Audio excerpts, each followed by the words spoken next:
जय माता की दोस्तों। धनतेरस पर 13 दीपक जलाने का विशेष महत्व है। 13 दीपक हमें घर पर कहाँ कहाँ जलाने चाहिए, किस घी और तेल में इन दीपक को जलाना चाहिए, लंबी बाती में जलाएं या गोल बाती में, संपूर्ण जानकारी लेकर आए हैं फ्रेंड्स। धनतेरस पर यानी 13वीं दिन 13 दीपक जलाए जाते हैं। त्रयोदशी जैसे कि नाम से ही पता चल रहा है, तो इस दिन 13 दीपक जलाने चाहिए। 13 दीपक हमें मिट्टी के लेने चाहिए, क्योंकि दिवाली के 5 दिन के त्योहार में विशेष रूप से मिट्टी के नए दीपक ही आपको जलाने हैं। दीपक के अंदर सरसों का तेल डालना है और लंबी बाती में ही इन दीपकों को जलाया जाता है। माँ लक्ष्मी जी की कृपा प्राप्त करने के लिए सरसों के तेल में लंबी बाती के आपको 13 दीपक बनाने हैं। 13 दीपकों को आपको मंदिर में रख लेना है। एक बार एक प्लेट में 13 के 13 दीपक आप एक बार लगा लीजिए और उसके बाद माँ लक्ष्मी जी के सामने इन 13 दीपकों को आपको रखनी है और जलाकर हाथ जोड़ते हैं और माँ लक्ष्मी जी से अपने घर में वास करने का आपने अनुरोध करना है। और सबसे पहला दीपक आपको अपने घर के मंदिर में जलाना है, माँ लक्ष्मी जी के सामने। इस तरह से माँ लक्ष्मी जी से प्रार्थना करते हुए दूसरा दीपक आपको घर में अपनी किचन में जलाना है, यानी रसोई घर में जलाना है और माँ अन्नपूर्णा का आशीर्वाद प्राप्त करना है और उनसे अनुरोध करना है, हे माँ हमारे अन्न और धन के भंडार इसी तरह से भरे रहें। तीसरा दीपक आपको वरुण देव के नाम से अपने पीने के पानी के स्थान पर, जहाँ पे आपके पीने का पानी भरते हैं आप, या कोई नल है या फिर आरओ है, उसके पास ही जलाना है। लेकिन ध्यान रखें, जब भी आप दीपक जलाएं इस चीज का विशेष ध्यान रखें कि कहीं पर आग लगने की आशंका ना हो।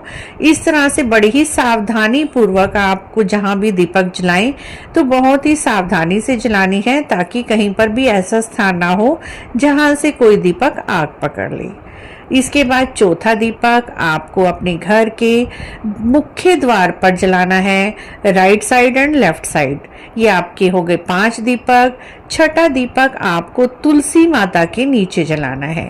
तुलसी माता से प्रार्थना करनी है, हे तुलसी माता आप भगवान शालिग्राम जी और ठाकुर जी के साथ हमारे घर में निवास करें। उसके बाद मित्रों आपको 7वां दीपक आकाश दान करना है। आकाश के नीचे जहां से खुला आकाश नजर आता है, या तो आप घर की बालकनी में इस दीपक को जला सकते हैं या फिर आप अपने घर की छत पर जलाकर आ सकते हैं। उसके बाद आपको 8वां दीपक अपने घर के कूड़ेदान के पास, जहां पर आपका डस्टबिन है, वहां पर जलाना है। 9वां दीपक आपको अपने घर की किसी भी खिड़की के सामने या खिड़की के ऊपर जलाना है, क्योंकि वहां बहुत ज्यादा अंधकार होता है और अंधकार से प्रकाश का ही महत्व होता है दिवाली के 5 दिन के पर्व में।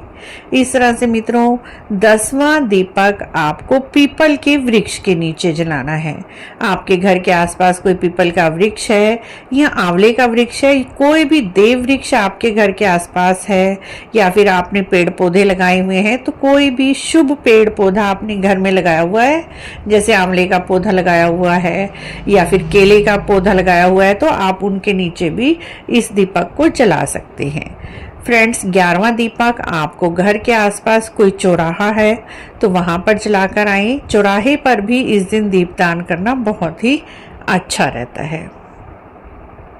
इसके बाद मित्रों 12वां दीपक आपको अपने घर के स्टोर रूम में, जहां पर सबसे ज्यादा अंधेरा होता है, और 12वां दीपक आपको घर में स्टोर में जलाना है। 13वां दीपक आपको अपने घर की दक्षिण दिशा में अपने देवी पितरों के नाम से जलाना है, पितरों को, ताकि अंधकार से प्रकाश की तरफ आप लेकर जा सके और पितरों की कृपा प्राप्त कर सके।